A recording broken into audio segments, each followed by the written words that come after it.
नमस्कार, मैं सिमरन स्वागत करती हूं आप सभी का आज के इस खास बातचीत में। हमारे साथ मौजूद है बिहार लोक सेवा आयोग के परीक्षा नियंत्रक एवं भारतीय प्रशासनिक सेवा के वरिष्ठ पदाधिकारी श्री राजेश कुमार सिंह जी। आज हम बात करेंगे बीपीएससी द्वारा आयोजित परीक्षाओं से जुड़े कुछ महत्वपूर्ण प्रश्नों पर। सर, आपका बहुत बहुत स्वागत है। सर, आज हम लोग बात करेंगे बीपीएससी द्वारा आयोजित परीक्षाओं से जुड़े कुछ महत्वपूर्ण प्रश्नों पर। और सबसे पहले सर हम चर्चा करेंगे एईडीओ से जुड़े कुछ प्रश्नों पर। एईडीओ की परीक्षा कितने चरणों में होगी और मूल्यांकन की क्या प्रक्रिया रहेगी? देखिए, सहायक शिक्षा विकास पदाधिकारी की परीक्षा जनवरी 10 से 16 तक संभावित है। ये परीक्षा 3 चरणों में ली जाएगी। एक चरण 2 दिनों का होगा। चूँकि इस परीक्षा में 3 प्रश्न पत्र रहेंगे, सामान्य हिंदी और अंग्रेजी, दूसरा जनरल स्टडीज़ और तीसरा मेंटल एबिलिटी। तो एक दिन में फर्स्ट सिटिंग और सेकंड सिटिंग परीक्षा होगी और दूसरे दिन फिर फर्स्ट सिटिंग में परीक्षा होगी। इस प्रकार एक चरण 2 दिनों में संपन्न होगा, 10 और 11 को। फिर दूसरा चरण 12 और 13 को संपन्न होगा और तीसरा चरण 15 और 16 जनवरी को। 14 को तिल संक्रांत है, इसलिए उस दिन परीक्षा का आयोजन नहीं किया गया है। इसकी परीक्षा फल प्रकाशन की प्रक्रिया यही रहेगी कि OMR बेस्ड एग्जाम है। स्कैनिंग के पश्चात इक्वी परसेंटाइल इक्वेटिंग के माध्यम से हम लोग इसका रिजल्ट प्रकाशित करेंगे। सर, हमारा अगला प्रश्न ये होगा कि पूर्व में आयोग द्वारा जब एईडीओ का फॉर्म दिया गया था तब 9,80,000 अभ्यर्थियों ने आवेदन किया था।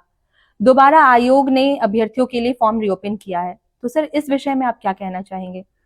हाँ, इस मुद्दे को लेकर मैं देख रहा हूँ कि कई भ्रांतियाँ फैलाई जा रही हैं।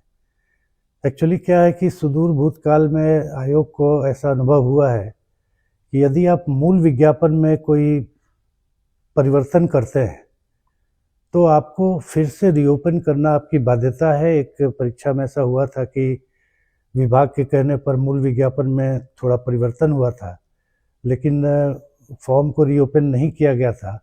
तो कुछ अभ्यर्थी हाई कोर्ट चले गए कि परिवर्तन के बाद मैं भरना चाहता था लेकिन मुझे अवसर नहीं दिया गया। तो हाई कोर्ट ने उस पर डिसीजन दिया कि नहीं, आप फॉर्म रीओपन करके जो इच्छुक हैं उनसे फिर फॉर्म भरवाइए, तब एग्ज़ाम लीजिए। ऐसा एक और परीक्षा क्यूरेटर का रिजल्ट हम लोग 10 दिनों में देने जा रहे हैं। उस समय भी ऐसा हुआ था कि रोस्टर में कुछ परिवर्तन हुआ था, तो फिर से जो चेंज किया गया रोस्टर था तो उसके हिसाब से पुनः दोबारा फॉर्म भरवाया गया। तो आयोग अपने मूल विज्ञापन में अगर कोई परिवर्तन करता है तो हमारी बाध्यता है, मैंडेटरी है, कोई ऑप्शनल नहीं है। मिनिमम 1 सप्ताह के लिए हमें फॉर्म रीओपन करना है, कोई भरे चाहे नहीं भरे। इसको लेकर कई लोग भ्रांति फैला रहे हैं कि किसी के लिए 9,80,000 कैंडिडेट आ चुके हैं, हम और किसी के लिए अब थोड़ी आमंत्रित करना चाह रहे हैं कि और लोग आए। पर्याप्त समय दिया जा चुका था, लेकिन अब चूँकि हमें देर से आयोग में पारित हुआ कि 3 फेज में एग्ज़ाम लेना है, चूँकि 9,80,000 कैंडिडेट का हम एक बार में एग्ज़ाम ले नहीं सकते। और ये परिवर्तन की सूचना हमने दिया, शुद्धि पत्र निकाला मूल विज्ञापन में, तो हमें फॉर्म को 1 सप्ताह के लिए रीओपन करना ही है। मैं अभ्यर्थियों से अनुरोध करूंगा कि किसी भ्रांति में ना आए। ये एक मैंडेटरी प्रक्रिया है जिसका पालन आयोग को करना ही होता है। सर, हमारा अगला सवाल ये है कि एईडीओ परीक्षा में नेगेटिव मार्किंग या मार्किंग को लेकर अभ्यर्थियों में काफी बहुत सारे प्रश्न हैं और अभ्यर्थियों के बीच में बहुत कंफ्यूजन है, तो सर उस पे कुछ प्रकाश डालें सर। देखिए, जीएस और मेंटल एबिलिटी का जो परीक्षा है उसमें निगेटिव मार्किंग तो ये सभी को पता है। मेनली कन्फ्यूज़न इस बात को लेकर है कि हिंदी और अंग्रेजी में भी निगेटिव मार्किंग है कि नहीं। तो या विज्ञापन में बहुत स्पष्ट दिया हुआ है, हिंदी और अंग्रेजी में भी निगेटिव मार्किंग है। हिंदी 70 नंबर का है जिसमें मिनिमम क्वालिफाइंग 21 अंक लाना है, और अंग्रेजी 30 अंक की परीक्षा होगी जिसमें मिनिमम क्वालिफाइंग 9 नंबर लाना है। लेकिन चूँकि ये परीक्षा काफ़ी टफ होने जा रही है, इसलिए इसमें हिंदी और अंग्रेजी को भी निगेटिव मार्किंग का प्रावधान किया गया है।